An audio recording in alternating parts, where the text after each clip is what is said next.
નમસ્તે મિત્રો, હું આર્યમનની મમ્મી છું. આજે અમારા પરિવારનો હું એક એવું નિર્ણય તમને જણાવવા જઈ રહી છું કે કદાચ જાણીને તમને અલગ લાગે કે આવું એમ ઘણા લોકોને એવું થતું હોય છે, પણ આર્યમન હજુ નાનો છે, તેને ખબર પણ નથી પડતી કે મારા પપ્પા મારા માટે શું કરી રહ્યા છે. તો તેના પપ્પા તેના માટે 4000 એટીમોયાના છોડ વાવી રહ્યા છે. એક પિતા તેનું બાળક નાનું હોય ને ત્યારથી જ તેના ભવિષ્યનું અગાઉ વિચારીને જ રાખે કે હું આવું કરીશ. તેના પપ્પાએ પણ તેના માટે કંઈક વિચારીને જ રાખ્યું છે. તો અમારો હેતુ ફક્ત એટલો જ છે કે કાલ સવારે આર્યમન મોટો થાય, ડોક્ટર બને, એન્જિનિયર બને, કદાચ ભણવા માટે વિદેશ પણ જઈ શકે.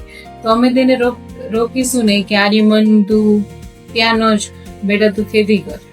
ના, તે ભલે વિદેશ પણ જાય, પણ તેના મૂળ તે જમીન સાથે જોડાયેલા હોવા જોઈએ.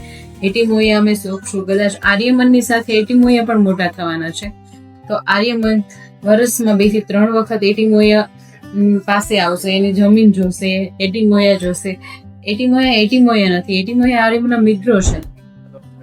હું આજે આવી ગયો છું વાડીએ, અને વાડીએ મેં આર્યમનના ફ્યુચર માટે એક બહુ સરસ મજાનો પ્લાન કર્યો છે. અત્યારે હું તમને પેલા વાડી દેખાડી દઉં. આ છે અમારો સંપ. આ બધી જમીન છે જેમાં અત્યારે આપને બધાને ઘાસ દેખાતું હશે.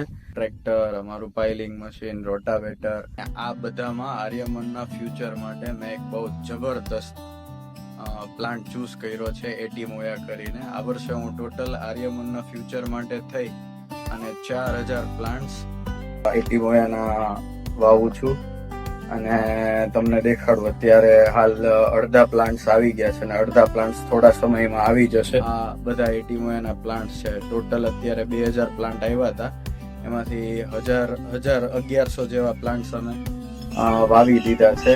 તો થોડી વારમાં હવે આપણા માણસો જે ખેતરમાં વાવે છે પ્લાન્ટ, એ હું દેખાડું આપને. આપણે આવી ગયા છીએ આપણા બધા પ્લાન્ટ વાવવા માટે. જે આવ્યા છે ભાઈઓ, એને મંજીભાઈ, મનસુખભાઈ, ભૂપતભાઈ, પાંચાભાઈ. જો મિત્રો, આ બધા આપણા પ્લાન્ટ્સ અત્યારે વવાય છે 18 બાય 18. આ પ્લાન્ટ્સ એ રીતે કર્યા છે કે આર્યમનને ક્યારે એની જે અમારા મૂળ છે ખેતી, એનાથી દૂર ન જાય અને એને અહીંયા આવવા માટે હંમેશા પ્રેરણા મળે કે ત્યાં મારા માટે મારા 4000 મિત્રો પણ છે. અને એની સાથે ઈ પણ મોટો થાય છે અને સાથે સાથે એની સાથે સાથે આ પ્લાન્ટ્સ પણ મોટા થશે. એટલે ભવિષ્યમાં એ પ્રકૃતિ સાથે એનો પ્રેમ રહે અને સાથે સાથે જીવદયા પ્રત્યે પણ પ્રેમ રહે. અત્યારે તમે જોવો છો ને, તો આ બધા ખેતરમાં ઘાસ ઉભું છે. એ ઘાસ મેં અમુક કારણોસર ઉભું રાખ્યું છે, કારણ કે આની ઉપર હું સીધું રોટાવેટર મારીશ ને, એટલે આ બધું જમીનમાં મિક્સ થઈ જશે અને જમીનનો કાર્બન લેવલ અપ જશે. ચલો હવે ભૂપતભાઈ છે ને વાવે છે, એ તમને દેખાડું.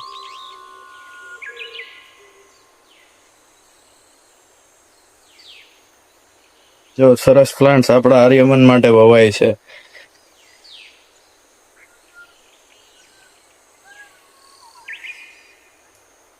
અને આવું ને આવું તમને ભવિષ્યમાં અમારી YouTube ચેનલ પર જોવા મળશે. તો લાઈક કરજો, શેર કરજો અને સબસ્ક્રાઇબ કરજો અને અમને સપોર્ટ આપ્યા કરજો, એવી તમારી પાસે આશા રાખીએ છીએ.